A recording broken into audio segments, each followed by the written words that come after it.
Бактылуу жубайлар карманган, бактысыздар билбеген 40 өзгөчөлүк. Бактылуу үй бүлөлөрдүн сырлары, бактысыз үй бүлөлөрдүн чырлары. Автор Аладдин Исламидинов. Киришүү. Сырттагы жашоо бул сыноо деп аталган согуш майданы болсо, үй бүлө ошол согушка даярданчу. Адам өзүн ал жерде каатыржам сезсе боло турган жер. Үй бүлө туура негизге курулса, бул бакыт, сүйүү жана оомат тапчу жер. А эгер ката негизге курулса, азап чекчү жер. Ал жерде жубайлар бири-бирине кам көрөт же бири-бирин соолутуп жок кылат. Адам үй бүлөсүз жашай албайт. Үй бүлө дүйнөдөгү бизде бар нерселердин эң маанилүүсү жана зарылы. Эгерде сизде үй бүлөңүз жок болсо, анда менде жарымым жок деп санасаңыз да болот. Үй бүлө бул сиздин бүткүл жашооңуздун эң бекем чынжыры. Үй бүлө деген сөздүн тилдик мааниси үй, үйүү деген этиштин буйрук ыңгайы. Чогулт, топто, жыйна, үймөктө жана бөпөлөп чогулт дегенди туюнтат. Ал эми терминдик мааниси болсо, адамдар тура турган турак жайды билдирет. Бүлө деген сөз үй ээсинин багуусундагы, карамагындагы кишилерди жана үй бүлө мүчөлөрүн туюнтат. Демек, үй бүлө ар тараптан бир жерге чогулуп, ажырагыс бир бүтүнгө айланып, чогуу бактылуу жашоо дегени. Ошондой эле ал бизди бактылуу кылуучу чөйрө. Эмне үчүн адам бир өмүр үй бүлө деген чөйрөдө 25-30 жашка чейин ата-энеси менен, андан кийин өз алдынча үй бүлөсүндө жашайт да, ал жөнүндө эч нерсе билбейт. Анткени бизге үй бүлөнүн эмне экенин мектепте да, жогорку окуу жайларында да үйрөтүшпөйт. Жада калса, ата-энелерибизден да бул жөнүндө маалымат дээрлик албайбыз. Ошондой эле улуулар да бизге билген сабактарын үйрөтүшпөйт. Бирок турмушта тайгылып, боз үйүбүздүн түндүгү кулаган кезде бизди жемелешет. Турмушубуздагы биринчи даражадагы нерселер үй бүлө, акча, мамиле жана өзүн өзү өнүктүрүүнүн илим билимдерин предмет катары окубагандыгыбыз мен үчүн аябай өкүнүчтүү. Мектептерде жана жогорку окуу жайларда же ата-энелерибиз үй бүлө жөнүндө сабак беришсе, коомчулукта ажырашкандардын жана бактысыздардын саны азаймакко деп ойлойм.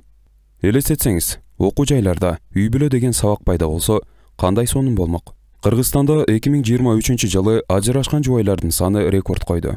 Жыл өткөн сайын үй бүлөлөрдүн бузулушу көбөйүп, ажырашкандар көбөйгөндөн улам көбөйүп бара жатат.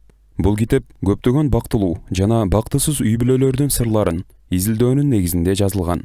Алардын катачылыктары менен артыкчылыктарын көргөзүп, бактылуу үй бүлө куруу үчүн туура багыттарды берет.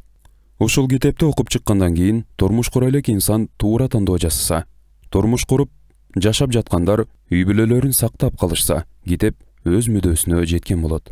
Бактылуу жана бактысыз үй бүлөлөрдүн өзгөчөлүктөрү. Бардык бактылуу үй бүлөлөр бири-бирине окшош. Ал эми ар бир бактысыз үй бүлө өз айынан бактысыз. Толстой. Бактылуу үй бүлө бул жандын рахаты, жүрөктүн тынчтыгы, жашоонун жыргалы жана сүйүүнүн ордосу. Бактылуу үй бүлө кура албаган адам жашоонун башка тармактарында да бактылуу боло албайт. Анткени үй бүлө бул бакыт таалайдын эң негизги мекени. Үй бүлөсүндө чындап бактылуу болгон адам гана башка жактарда да бактылуу болот, деп көптөгөн улуулар да айтышкан. Бактылуу үй бүлөдө жашаган жубайлар жана балдар бейиште жашагандай болушат. Мен өзүмдүн турмуштук тажрыйбама таянып, бактылуу үй бүлө бул дүйнөдөгү бейиштин чагылдырмасы. Ал эми бактысыз үй бүлө болсо, бул дүйнөдөгү тозоктун чагылдырмасы деп сүрөттөйм. Анткени бактылуу үй бүлөдө жашоо тынч болот. Ошондой эле жүрөктөрүнө мээрим жана сүйүү толгон адамдар жашашат. Жараткан баарыбыздын үй бүлөбүздү бактылуу кылсын. Бактысыз үй бүлө кайгы капанын мекени. Көз жаштын жамгырдай болуп тамган жери. Жүрөктөр жараланып, көңүлдөр бири-биринен калган жер. Бактысыз үй бүлөнү бир карасаң, тозоктун өзүндөй эле көрүнсө, бир карасаң, согуш болуп жаткан талаадай эле көрүнөт. Көптөгөн үй бүлөлүү бактысы ачылып өмүрлүк жары менен жашап жаткан адамдар жана жубайы менен ажырашып үй бүлөсүнүн коломтосунун отун өчүрүп, боз үйүнүн түндүгүн кулатып алган адамдар менен сүйлөшүп, бактылуу жана бактысыз үй бүлөлөрдүн ортосунда алар карманган жол жоболордун ар түрдүү экенин түшүнүп жеттик. Ошол өзгөчөлүктөрдүн ар бирин четинен талдап көрөлү. Биринчи өзгөчөлүк — туура тандоо. Адам өз адамын тапканда гана үй бүлөдө бактылуу боло алат. Адамдын бактысы өз чөйрөсүндө. Бул турмушта эң маанилүү иштердин бири, жада калса сен унчукпай турганда да сени түшүнө турган инсанды табуу. Өмүрлүк жар тандоо, жаңы турмуштун босогосун аттоо. Сөзүмдү элибизде Turmuş birde gülüp бетин көрсөтөт, birde ыйлап артын көрсөтөт деп айтылган сөз менен баштагым келип турат. Бул турмушта жаңыдан жалгыздык ааламын таштап, жуптук жана түгөйлүк ааламда жашоого чечим чыгарганда, турмуш гүлүп бетин көрсөткөндө, аны менен чогуу бизге карап күлгөн. Турмуш ыйлап артын көрсөткөндө, ага кошулуп, бизге артын салып, турмуштун шамалына учуп кетпеген инсанды табуу жана тандоо адамдын өмүрүнө мөөр баскандай учур. Турмуш ажарыңды да, базарыңды да ылгабайт дегендей, жашоо турмуш бизди сынап, жамгырдай жааган сыноолорго туш кылганда сени менен чогуу болуп, ал сыноолорду бирге көтөрүүгө даяр болгон инсанды табуу иштердин улуусу да, олуттуусу дагы. Бактылуу жашоонун башталышы өмүрлүк жарды туура тандоодон башталат. Көптөгөн ызычуу жана бактысыз же ажырашып кеткен үй бүлөлөрдүн дагы эң чоң катасы өзүнүн түгөйүн туура эмес тандап алышкан. Мындай адамдар туура эмес тандап алышканын өздөрү дагы тастыкташып, мен көрсө башында эле туура эмес адамды тандап алыптырмын. Көзүм көр болгон экен деп айтышат. Өмүрлүк жарга тиешелүү 5 мүнөттө, бир күндө же бир жумада кабыл алган чечимибиз биздин эки дүйнөбүзгө тең тиешелүү экенин билбесек дагы керек. Ал адамдан урпак каларын өмүрүбүздүн ар бир секундасында, минутасында, мүнөтүндө, саатында, жумалар, айлар жана жылдар бою аны менен бирге болорубузду каарганда көрө турган адамың бир гана ошол экенин, калган өмүрүң аны менен кызыктуу өтөбү же зеригиштүүбү, эртең ал адамдан тажабай өмүр сүрүшүбүзгө көзүбүз жетпесе дагы ойлонбостон заматта үйлөнүп же турмушка чыгып алабыз. Адам өмүрлүк жарды туура тандоо үчүн эң биринчи өзүн үйрөнүшү керек жана өзүн изилдеши керек. Өзүндө кандай шарттар бар? Билип алууга тийиш. Өзүңүз кызганчаксызбы? Анда сизди кызгандырбай, бейчеки баспай турган жар тандаңыз. Тазалыкты сүйсөңүз, таза тыккан аял же күйөө тандаңыз. Билимдүү болсоңуз, билимдүү же сиздин билимиңизди чындап сыйлай турган жар тандаңыз. Илимдүү болсоңуз, илимдүү жар тандаңыз. Ыймандуу болуп намаз окусаңыз, ыймандуу намаз окуган түгөй тандаңыз. Сиздин талаптарыңызга жооп бербесе да, үйрөтүп алам, көндүрүп алам, боло берет деген менен болбойт. Аллах Таала пайгамбарыбыз саллаллаху алейхи ва салламга чындыгында сен жакшы көргөндөрүңдү туура жолго багыттабайсың, багыттай албайсың. Бирок Алла Таала каалаганын туура жолго багыттайт деп айткан. Касас сүрөсү 56-аят. Аллах Таала жөнөкөй мага же сизге эмес, улуу пайгамбарыбыз саллаллаху алейхи ва салламга сен жакшы көргөндөрүңдү туура жолго багыттай албайсың деп жатат. Пайгамбарга ушинтип жатса, сиз менен мен ким болуп турбуз? Бирөөнү ыймандуу кылып алам, намаз окутуп алам, же тарбиялап алам дегидей, биз Кудай эмеспиз да. Мен сени тарбиялап туура жолго салып алам деп ойлогон болчумун деп айтсам, мага сен мени тарбиялап туура жолго салып алгыдай Кудай белең. Сен акмаксың да, өзүңдү Кудай сезип, колуңдан өзгөртүү келбейт. Өзүм кааласам өзгөрөм, болбосо жок деп айткан бирөө. Ошон үчүн кийин өзгөртүп алам деген такыр туура эмес түшүнүк. Турмушка алдынан даяр эмес инсан кийин кантип эле даяр болуп калсын? Адамды туура жолго салуу бир гана Кудайдын колунда. Себеби адамдын жүрөгүндө эки эшик бар. Бирөөсү напсинин жана дененин эшиги. Бул эшик дайыма ачык. Экинчиси болсо рухтун жана жан дүйнөнүн эшиги. Экинчи эшик дайыма бек. Ал эшикти бир гана колунда ачкычы бар улуу Аль-Фаттах. Башкача айтканда ачуучу болгон Аллах гана ачат. Пайгамбарыбыз саллаллаху алейхи ва саллам момундун жүрөгү Алла Тааланын ыктыярында. Аны ал каалагандай башкарат. Өзгөртөт деп айткан. Мусулман эмести мусулман кылуу, аракешти арагын таштатуу, намаз окубаганды намаз окутуу, жоолук салынбаганга жоолук салындыруу, кыска кийингенди узун кийдирип коюу, оорулууга шыпа берүү жана ушул сыяктуу нерселер бир гана улуу жаратуучунун колунда. Ким мусулман эмеске үйлөнө берейин же турмушка чыга берейин, кийин мусулман кылып алам десе жаңылышат. Ким аракечке үйлөнө берейин же турмушка чыга берейин, турмуш курган соң арагын таштатып коем десе адашат. Сиздин жубайыңыз жоолук салынган жана узун кийинген кыз болушун каалап, бирок бул талаптарга жооп бербеген кызды түгөй кылып ала берейин, кийин бир нерсе болуп калар десеңиз адашасыз. Сиздин каалаган нерсеңиздин ишке ашышы 100дөн 20 же 30% болушу ыктымал. Түгөйүмдү турмуш кургандан кийин оңдоп аламын деп эч качан кыялданбаңыз. Аракешти адам кылып аламын же болбосо динден түшүнүгү жок кызды такыба кылып аламын деп ойлобоңуз. Сиздин талаптарыңызга толук жооп берген инсан менен баш кошуңуз. Болбосо сизди тойдон кийин дүйнөлүк мушташ күтөт. Адамдын турмуш кургандан кийин жакшы жакка өзгөрүп кетишине эч качан 100% кепилдик жок. болсо дагы 100-20%. Жаштыкта кандай тарбия алып, катып калган болсо, ошол бойдон калат. Ошондуктан жарактуу адам менен турмуш куруп, тойдон кийин бири-бириңиздерди оңдоо менен эмес, турмушуңуздарды жакшыртуу менен алек болуңуздар. Баласын туура жолго багыттай албай, сыздап жүргөн канчалаган аталарды, атасын туура жолго сала албай жүргөн канчалаган балдарды, күйөөсүн туура жолго сала албаган, сөз дагы уктура албаган канчалаган аялдарды, аялын туура жолго сала албай, сыздап жүргөн канчалаган күйөөлөрдү көрдүм. Туура жолго салуу бир гана жараткандын колунда. О, жаратканым, эң биринчи бизди жана биздин жакындарыбызды туура жолго башта. Бизге туура жолдо түз жүргөн түгөйлөрдү насип кыл. Амин. Экинчи турмуштагы тандоо. Экинчи жолу турмуш куруу биринчи жолкусунан таптакыр айырмаланат. Инсан экинчи жолу турмуш куруп жатканда биринчи турмушундагы каталарды түп тамыры менен оңдогон болушу керек. Болбосо катанын үстүнө андан да чоңураак ката жасаган болот. Ажырашуу бул эмне? Ажырашуу бул тагдыр. Ажырашуу бул сыноо. Ажырашуу бул өзгөрүү, сабак алуу жана катасын түшүнүп жетип, аны кайталабоо. Ажырашуу бул жакшы жашоонун дагы, жаман жашоонун дагы башталышы болушу мүмкүн. Жакшы же жаман болушу сиздин чечим кабыл алуу жөндөмүңүздөн көз каранды болот. Ажырашуудан соң бир аз убакыт өтпөй эле кайрадан дароо турмуш куруудан сактануу зарыл. Себеби адамдын башындагы травмалар жана жан дүйнөсүндөгү оорулар айыга элек болот. Башкача айтканда, психикалык жарааттар жана жан дүйнөсүндөгү оорулар айыга элек болот. Бул нерселердин жөнгө салынышын күтпөстөн туруп эле башка бирөө менен жаңы мамиле баштоо дагы туура эмес. Ажырашканына эң азында 6 ай боло элек адам менен мамиле курбаган жакшы болот. Кээ бирөөлөр ажырашышса дагы байланыштары болуп кала берет. 6 ай деп жатканыбыздан максат байланышынын толук үзүлгөн убактысын эске алабыз. Өзүңүз дагы эми эле ажырашкан болсоңуз, бир адамдын жардамы менен башка бир адамды унутууга аракет жасабаңыз. Же болбосо мурдакы жолдошуңузга өчөшүп дароо турмушка чыгып, же үйлөнүп албаңыз. Мындай учурда ката кетирип алуу ыктымалдуулугу аябай жогору болот. Тескерисинче, баарын убакытка коюп бериңиз. Убакыт баарына дары. Жан дүйнөңүз тынчтанып, мээңиз ордуна келген кезде кийинки кадамдарды жасоого үлгүрөсүз. Жашоодо 5-6 жолу үйлөнгөн же турмушка чыккан адамдар бар.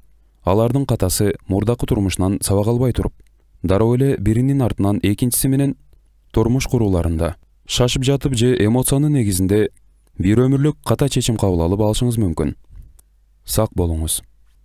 Бир жолу дагы турмуш көрбөгөн адамдын турмуш көргөн же балалуу адам менен турмуш куруусу дагы жакшы эмес. Өзгөчө турмуш курбаган жигит турмуш көрүп ажырашкан жубанга үйлөнбөгөнү жакшыраак. Албетте, шариятыбызда буга уруксат. Бирок турмушту эске ала турган болсок, мындай кадамга барбаган жакшыраак. Пайгамбарыбыз саллаллаху алейхи ва саллям кыздарга үйлөнгүлө. Чынында алардын ооздору таза болот. Жатындары таза. Азга ыраазы болушат жана аз алдашат деп айткан. Ооздору таза болот дегендин мааниси эриндери таза, эч ким менен өбүшпөгөн же жакшы сөздөрдү сүйлөгөн же ширин сөздү же жаман бузуку сөздөрдү оозуна албаган же күйөөсүнө дайым жооп кайтарууга даярдыгы жок болот. Жатындары таза дегендин мааниси ушуга чейин төрөй элек. Сага көптөгөн уул кыздарды төрөп берет деген мааниде. Ал эми азга ыраазы болушат дегендин мааниси жыныстык мамиленин азына, тамак аштын азына, кийим кеченин жана материалдык жактын аздыгына ыраазы болушат. Аз алдашат дегендин мааниси болсо намысын жогото элек жана турмуш көрө элек кыздын куулугу аз болот. Пайгамбарыбыз саллаллаху алейхи ва салламдын бул хадисинин чечмеленишин окуп жана араб тилинен которуп жатып, жан дүйнөм менен 100% макул болуп жаттым. Себеби мындай нерсе практикабыздан өткөн. Бир турмуш көргөн аялдын тажрыйбасы мол болот. Ал мурдакы жолдошунун терс сапаттарын өзүнө сиңирип алып, аны менен үйлөнбөгөн жигитти сындырып коюшу ыктымал. Мисалы, сөгүнгөндү үйрөнгөн болушу, азыркы жолдошун мурдакы жолдошуна салыштырышы жана толук түрдө сүйүү, жылуулук бере албашы мүмкүн. Ошондуктан турмуш көрө элек жигит, турмуш көрө элек кыз менен баш кошкону жакшыраак. Сиз автор шариятка каршы чыгып жатат. Шариятта уруксат го деп айтышыңыз мүмкүн. Албетте, шариятта уруксат. Бирок мен турмуш тарабын келечек жашоодо ушундай көйгөйлөр жана түшүнбөстүктөр пайда болушу мүмкүн экенин айтып жатамын. Молдо шариятта уруксат. Ажырашкан балалуу кызга үйлөнсө сооп болот деп 5-10 мүнөттө никесин кыйып берип койду. А бирок аны менен бир өмүр молдо жашабайт. Жанагы бала жашайт. Ошондуктан бул жерде турмушту эске алганыбыз да жакшы болот. Албетте, эгерде ажырашкан кыз турмуш көрө элек балага сонун келинчек болсо, келечекте эч бир көйгөй чыкпаса, турмуштары сонун болсо, анда нур үстүнө нур болот. Бирок дайыма эле турмуш биз каалагандай боло бербейт. Шамал кемелер каалаган тараптан сокпойт. Турмуш көрө элек кыздын эң артыкчылык жагы уяттуулугу жана тартынчаактыгы. Турмуш көрө элек кыздын акылы таза, кыздын жүрөгү таза, кыздын тили таза, кыздын көз карашы таза, кыздын кулагы таза, кыздын сүйүүсү таза. Кол тийбеген кыздын акылы таза болот. Себеби анын акылында башка бирөө калып кеткен эмес. Ал эми турмуш көргөн кыздын акылында мурдакы жолдошунун элестери калат. Кыздын жүрөгү таза. Себеби жүрөгү буга чейин жараланган эмес. Ал эми турмуш көргөн аялдын жүрөгү жараланып, ал жакта толтура армандар калышы мүмкүн. Кыздын тили таза болот. Себеби ал бирөөгө сүйөм, күйөм деген сөздөрдү айткан эмес. Ал эми турмуш көргөн аял турмуш көрбөгөн балага сүйүү сөздөрүн айтса дагы бул экинчи жолу кайталанып жаткан болот. Ошондой эле пайгамбарыбыз саллаллаху алейхи вассалам Жабир радыйаллаху анхуга кызга үйлөнбөдүңбү? Сен аны менен ойномоксуң, ал сени менен ойномок деп айткан. Мурда турмуш курган адам менен баш кошуудан мурда анын мурдакы жолдошу менен эмне себептен ажырашкан себептерин билүү зарыл. Эгерде мурдакы жолдошуна кыянат кылгандыктан үй бүлөсү бузулган болсо, же бейчеки ар жерде жүргөнүнүн айынан болгон болсо, бул нерсе кайрадан кайталанышы толук ыктымал. Адамды ылайдан чыгарса болот, бирок адамдын ичиндеги ылайды чыгаруу мүмкүн эмес. Балким эркектин жоопкерчилиги жоктугунан үй бүлө бузулган болсо, кайрадан оңолуп кетишине анчалык үмүт жок. Ушундай жаман сапаттардын айынан ажырашып кетишкен болсо, сөзсүз эске алуу зарыл. Ошондой эле дагы бир нерсени аябай эске алуу зарыл. Эч качан бирөөнү бирөөдөн ажыратып албоо керек. Кээ бир адамдар күйөөсү бар, же аялы бар эркектер менен сүйлөшүп, аны ажыратып алышып, аны менен турмуш курушат. Сен үчүн башкадан кечкен адам башка үчүн сенден дагы кечет. Жашоо бумеранг деген сөзгө ишенип кое бериңиз. Ал эми башка табигый себептерден улам аял жесир калып, же эркек кишинин аялы каза болуп калган болсо, же жубайлардын бирөөсү башка динге, же сектага өтүп ажырашышкан болсо, бул себептер анчалык олуттуу эмес. Мындай адамдар экинчи турмушун оңдоп, жакшы жашап кетиштери толук ыктымал. Кандай кызга үйлөнсө болбойт? Жасаган нерсесин милдет кылган аялга, өзүмчүл аялга, төркүнөн ажырай албаган, өтмүштөн айрыла албаган, көзү ойноко, келжирек, үйдө түрү суук болуп, көчөгө дайыма жасанып чыккан аялга үйлөнүү жакшы эмес. Жасаган нерсесин милдет кылуу, бул нерсени аял дагы эркек дагы аткарса аябай жаман көрүнүш. Пайгамбарыбыз саллаллаху алейхи вассалам кылган жакшылыгын милдет кылган адам бейишке кирбейт деп айткан. Жаратканым мындай жаман сапаттан баарыбызды сактасын. Себеби милдет кылган адамга билинбегени менен экинчи тарапка аябай катуу тийип, инсандын көңүлүн катуу жаралайт. Алыскы бир адамга милдет кылсаңыз, аны көрбөйсүз, унутулуп кетет. Бирок үй бүлө мүчөлөрү жасаган нерселерин бири-бирине милдет кылышы унутулушу кыйын. Ошондуктан мындай сапаттан болушунча алыс болушубуз керек. Биз дагы бир кездерде жасаган жакшылыгыбызды пенде болгондугубуздан милдет кылганбыз. Биз милдет кылган адамдар бизди кечиришсин. Бизге милдет кылган адамдарды биз дагы кечирдик. Өзүмчүлдүк бул аябай жаман жана кыйратуучу сапат. Үй бүлөнүн түбүнө жетсе, ушул өзүмчүлдүк жетип кыйратат. Мен үй бүлө дегенди сен мага камкордук кыласың, мен сага камкордук кылам дегенди туюнтат деп түшүнөм. Өзүмчүл инсанда болсо мындай сапат жок. Мен үй бүлөнү эки дөңгөлөктүү арабага окшоштурамын. Анын бир дөңгөлөгү аял, экинчиси эркек. Эки дөңгөлөк тең бирдей айланышы үчүн экөө тең бири-бирине кам көрүш керек. Эгерде аялда же эркекте жалаң өзүн ойлогон өзүмчүлдүк сапаты болсо, бир дөңгөлөк жок дегенди түшүндүрөт. Бир дөңгөлөктүү араба айланбай бир жерде туруп калат. Жана салмак басып, күч келип, бир күнү экинчи дөңгөлөк дагы сынат. Ал эми экөөндө тең өзүмчүлдүк сапат болсо, эки дөңгөлөк тең айланбай калды деген сөз. Ошентип үй бүлө кыйрайт. Эң аягында айтарым, адам өз адамын тапканда гана үй бүлөдө бактылуу боло алат. Адамдын бактысы өз чөйрөсүндө. Сизди өзүңүзгө окшогон адам бактылуу кыла алат. Кайсы чөйрөдө жашап эмгектенсеңиз, ошол чөйрөдөн түгөй кыдырганыңыз оң болот. Себеби бири-бириңиздерди түшүнүү жеңил болот. Экөөңүздөр эки башка чөйрөдөн болуп туруп, бири-бириңиздерди түшүнүп жашап кетсеңиздер кандай сонун. Бирок көбүнчө түшүнбөй калган учурлар да болот. Өзгөчө сиз дин чөйрөсүндө жүрсөңүз, анда ошол чөйрөдө жүргөн инсан менен баш кошууну сунуштайм. Андан кийин эң зарыл болгон нерсе бул көңүл. Үй бүлө бул көңүлдүн үстүнө курулат. Көңүл үй бүлөнү кармап турат. Көңүлүңүз жок адам менен жашоо бул азап. Адамдын бул дүйнөдөгү эң чоң жетишкендиги көңүл чапкан жана бактылуу үй бүлө курушунда.